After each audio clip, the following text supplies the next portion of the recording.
Salam, hər birinizi xoş gördük. Mən ingilis dili müəllimi Həcər.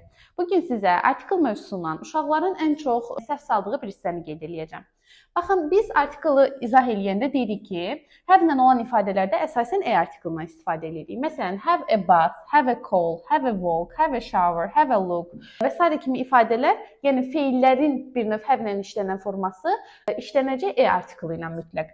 Amma uşaqlar bunu görüb hər zaman have-dən sonra artikeli axtarırlar. Bu yanlışdır. Yadda saxlayırsınız ki, breakfast, lunch, dinner, supper bir də time ifadələrində artikeldən istifadə olunmayacaq. Çünki bunlar sayıla bilməyən isimlərdir və sayıla bilməyən isimlərin qarşısına artikel qoymaq olmaz.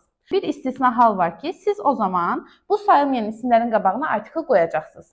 Birincisi, have-lə olan ifadələrdə, yəni yeməklə have breakfast, lunch, dinner, supper kimi ifadələrdə günün yemək hissəsi ilə have-in arasında bir sifət işlədiriksə, bu zaman mütləq onların qarşısında artikeldən istifadə olmalıdır. Məsələn, have breakfast ifadəsində artikel yoxdur, amma have a light breakfast ifadəsində mütləq artikeli olmalıdır. Eyni şəkildə time-a da aiddir bu. Have good time olmaz, have a good time olmalıdır və for a long time olmalıdır. Bu digərlərinə də aiddir.